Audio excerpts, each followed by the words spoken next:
Hi, just want to share some of the techniques that I share in my resilience workshops, which I've been running for the last 10 years in various companies, starting with police forces, various local authorities, etc. Finding tools and techniques that people of all types tend to find helpful. So one that we know is you need to get up and move around more often. This is easier working from home than it is in your traditional office, and no one can see what you're doing. So how about getting up from your desk more often and just having a shake and a move? Shaking and bouncing is really very good. See if you can loosen, make sure you haven't got tension in your neck, shoulders, arms, hands. And I'm deliberately moving my legs as well now, as you would if you were getting ready for an event. You've seen Usain Bolt doing this, or something similar, getting ready for his race.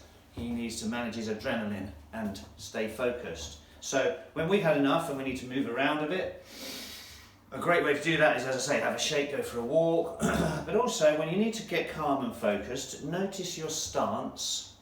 See if you can now put your feet roughly shoulder width apart and deliberately make them parallel, so that rather than sticking out as they might do, it feels a bit odd if you're not used to doing this, but put your feet actually parallel to one another. And just start to soften your knees. Bend your knees a tiny bit, which is exaggerated, but then come up but so they're soft, they're not locked. Then you can notice the tilt of your hips.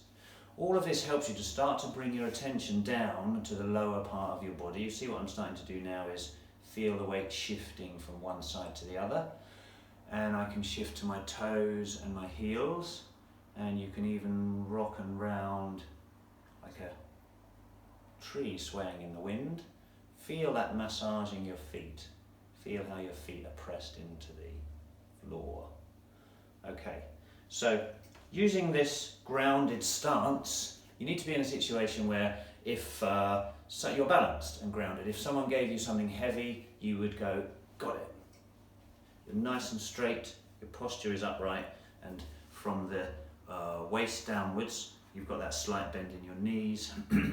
You're in the posture which is really a skeleton in a doctor's office would adopt, being held up by the very top of your spine. If you lowered a skeleton down and let its feet touch, poof, that's how you go.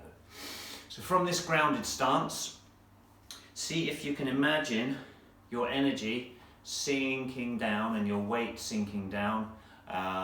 Breathe into your dantian, just below your belly button. Put two hands there now and see if you can feel your breath going all the way down there. So as you breathe in, you're hoping that you want your belly to be expanding. As you breathe out, your belly button comes back towards your spine. Breathing in, breathing out. If you take 3 breaths in this way,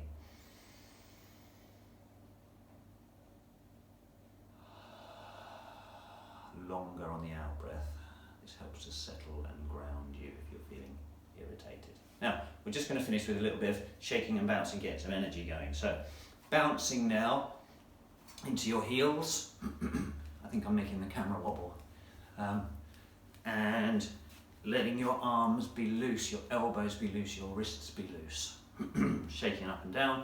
And now let's get some energy flowing around into your hands. Think of a circuit now of electricity. Your heart is in between your two arms, isn't it? Let's bring some energy up. Rubbing your hands vigorously till they start to feel nice and warm. And then you start to feel some heat from the muscles working in your arms. You can go this way as well, give yourself a change up, put your hands down, straight ahead, up again, middle, down. Keep going. You're actually using a fair bit of muscle here. And then stop, stretch out your fingers. Deep breath, soften your knees. Notice how your body feels. Your energy is really buzzing and tingling in your hands. And as you breathe, you can just notice you're grateful that you're alive. Let's be grateful. Okay, back to work.